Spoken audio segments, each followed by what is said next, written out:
Welcome to Melbrae.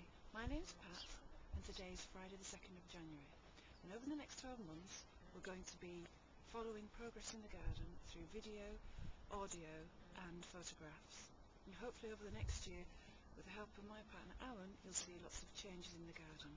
We are amateur gardeners, so hopefully some things will go right, but definitely some things will go wrong. And today what we'll do is we'll start with a tour around the garden and see what it looks like at this time of year.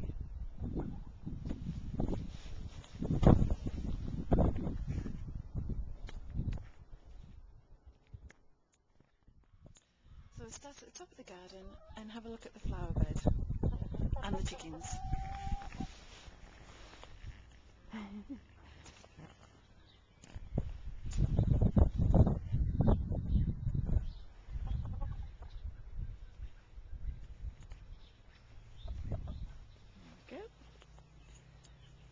And then coming round, we've got the patio area with obviously lots of tubs and the pond.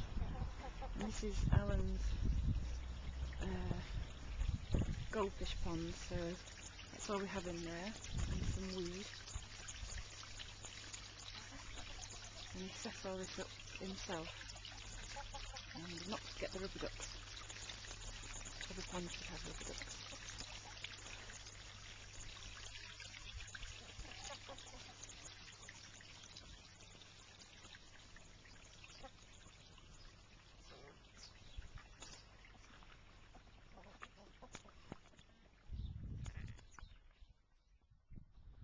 Here we are in the vegetable garden. We have a border with lots of blackcurrant bushes, gooseberry bushes, and chickens. Chickens are there again. We've covered this area in bark just to reduce the weeds. And we have two vegetable beds at the moment that are raised to make it easier. That's the first one and the second one. Still got some Brussels sprouts in there. And we have 3 raspberry beds. There we go. And we have a miniature orchard, which is our pots with apple trees, pear trees, conference pear trees and Victoria plum, and we've put them in pots because we didn't actually want to put them directly in the ground. So we have a lavender bed, there we go, and the strawberry holder, keep the strawberries off the ground. And we've got another apple tree there as well. Oh, and chickens.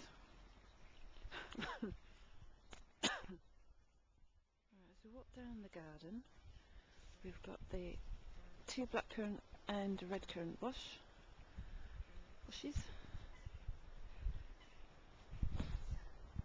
And again we've got bark, which the chickens have dug up. And we have chickens following us. And then we've got the other bed, flower bed, which again is full of weeds, and this year we're going to clear all this out. There we go. We've got the polytunnel, which harbours the grapevine, and down here we have the wildlife pond. There's no water filter in there, we just let it get on with what it's doing itself. And a herb garden which follows on from the wildlife pond. And then we have another blackcurrant bush just at the back of the polytunnel.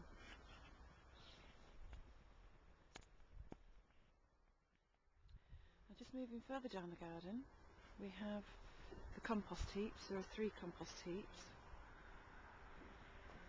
And just moving round, this is the area that we just allow the nettles to grow in for the butterflies and various other insects.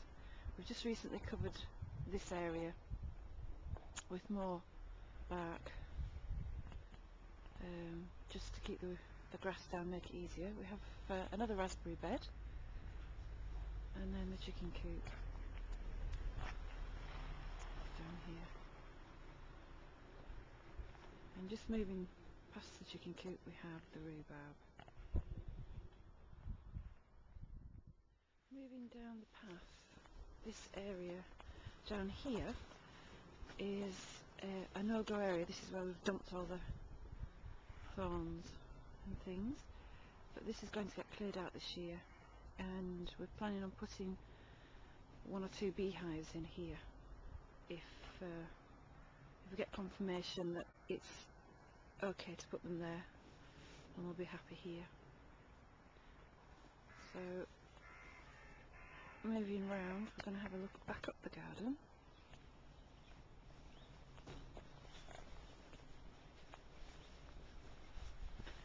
And past the rhubarb bed, and here we have a greengage tree which we need to do something about, because it seems to get the fruit seems to get infected last couple of years, so we're going to have to research about that.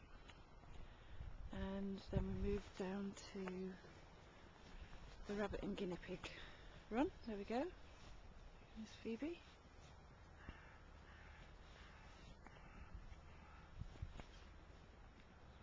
And then just moving around, this area is covered in brambles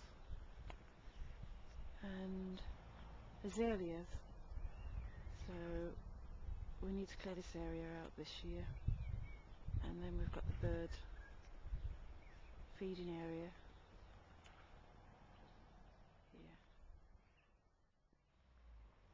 And then this is looking up the garden. Just have a wander up the garden here. We have another area here that needs clearing out. It's full of bushes.